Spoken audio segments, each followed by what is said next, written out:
शिव जी हिंदू धर्म के त्रिमूर्ति देवताओं में से एक हैं। वे भगवान विष्णु और ब्रह्मा के साथ ही ब्रह्मा विष्णु महेश्वर त्रिमूर्ति का अवतार माने जाते हैं। शिव जी को ध्यान और तपस्या के देवता के रूप में जाना जाता है, जिन्हें महादेव भी कहा जाता है।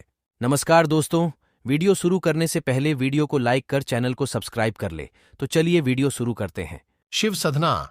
हिंदू धर्म में भगवान शिव, लॉर्ड शिवा को कल्याण का देवता माना जाता है।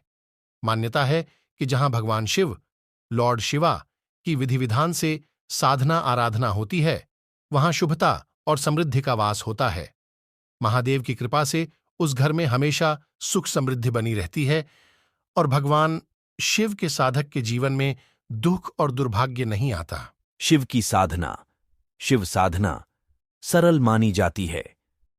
भगवान शिव मात्र जल और कुछ पत्तियां चढ़ाने से प्रसन्न होते हैं और अपने भक्तों की सभी मनोकामनाएं पूरी कर देते हैं, लेकिन उनकी पूजा से जुड़े कुछ विशेष नियम होते हैं जिन्हें हर शिव भक्त को हमेशा ध्यान में रखना चाहिए।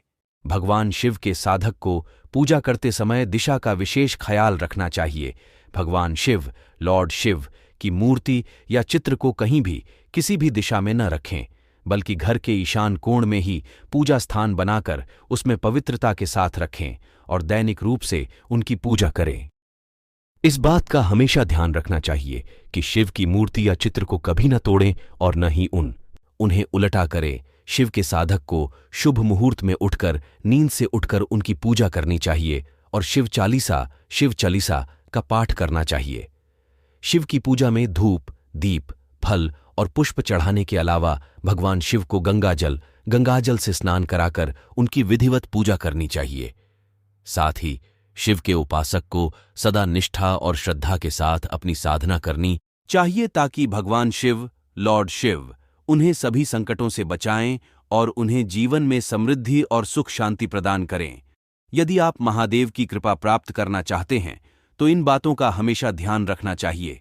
जब आप मंत्र का जाप कर रहे हों तो हमेशा उन्हें प्रिय माने जाने वाले रुद्राक्ष की माला से ही जप करें। मान्यता है कि रुद्राक्ष की उत्पत्ति भगवान शिव, लॉर्ड शिव की आंसुओं से हुई है और उन्हें धारण करने से जप का फल अधिक होता है।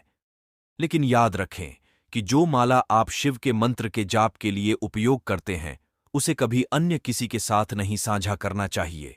महादेव की साधना कभी भी जमीन पर बैठकर नहीं करना चाहिए। उनकी पूजा में शुद्ध आसन का प्रयोग करना चाहिए। यदि संभव हो तो आसन को एकाग्रता और शुद्धता के साथ संचालित करना चाहिए। अगर आप उनके आसन पर बैठना चाहते हैं तो उनकी अनुमति लेनी चाहिए। जब आप मंत्र का जाप कर रहे हों तो अपने ही माला का उपयोग करें और किसी दूसरे की माला का उपयोग नहीं करना चाहिए। ध्यान रखें कि पूजा में हमेशा अपने ही आसन पर बैठना चाहिए और किसी अन्य व्यक्ति के साथ आसन साझा नहीं करना चाहिए। आसन को साफ सुथरा रखें और उसमें आस्था और श्रद्धा के साथ बैठें। शिव की पूजा करते समय आपके मन में किसी भी दूसरे विचारों का विस्तार नहीं होना चाहिए। आपका मन शुद्ध और एकाग्र होना चाहिए। शिव की पूजा में उनकी प्रतिमा को शुद्ध करना चाहिए। प्रतिमा को साफ करने के लिए अलग से 1 चम्मच और पानी का उपयोग करें। इसके अलावा आप शिव को दूध, धूप और दीप आदि भी अर्पित कर सकते हैं।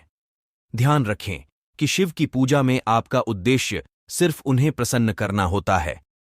आप इससे कोई वापसी की अपेक्षा न करें या फलों की उम्मीद न रखें। शिव की पूजा और साधना केवल उनकी कृपा प्राप्त करने के लिए की जाती है। मंत्र सिद्ध होने पर क्या होता है? मंत्र से किसी देवी या देवता को साधा जाता है। मंत्र से किसी भूत या पिशाच को भी साधा जाता है। उसी तरह मंत्र से किसी यक्षिणी और यक्ष को भी साधा जाता है। मंत्र जब सिद्ध हो जाता है तो उसे मात्र 3 बार पढ़ने से संबंधित मंत्र से जुड़े देवी, देवता या अन्य कोई आपकी मदद के लिए उपस्थित हो जाते हैं। ऐसे भी कई मंत्र होते हैं जिनमें किसी बाधा को दूर करने की क्षमता होती है। उन्हें जपने से वे बाधाएं दूर हो जाती हैं। मंत्र साधना भौतिक बाधाओं का आध्यात्मिक उपचार है। यदि आपके जीवन में किसी भी प्रकार की समस्या या बाधा है तो आप उस समस्या को मंत्र जप के माध्यम से हल कर सकते हैं। मंत्र के द्वारा हम खुद के मन या मस्तिष्क को बुरे विचारों से दूर रखकर उसे नए और अच्छे विचारों में बदल सकते हैं। लगातार अच्छी भावना और विचारों में रत रहने से जीवन में हो रही बुरी घटनाएं रुक जाती हैं और अच्छी घटनाएं होने लगती हैं। मंत्र साधना आपको अपने मन को शांत करने और आध्यात्मिकता के साथ जुड़ने में मदद कर सकती है।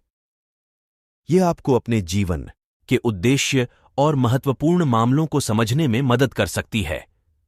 ध्यान देने वाली बात यह है कि मंत्र साधना करने से पहले आपको इसे ध्यान से सीखना चाहिए और इसे गुरु के निर्देशों के अनुसार करना चाहिए।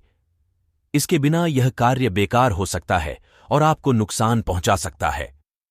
संपूर्ण मंत्र साधना एक आध्यात्मिक प्रक्रिया है जो आपको अपने आत्मा के साथ जुड़ने और अनंत शक्ति को प्राप्त करने में मदद कर सकती है।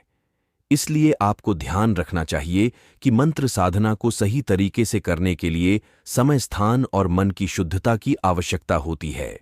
तो दोस्तों, वीडियो अच्छा लगा हो तो वीडियो को लाइक और कमेंट शेयर कर चैनल को सब्सक्राइब कर। आज के लिए इतना, फिर मिलेंगे कोई न्यू जानकारी के साथ। धन्यवाद। जय हिंद, जय भारत। जो कोई भाई 35 किलोवाट जनरेटर देख रहा हो टाटा का तो संपर्क करे।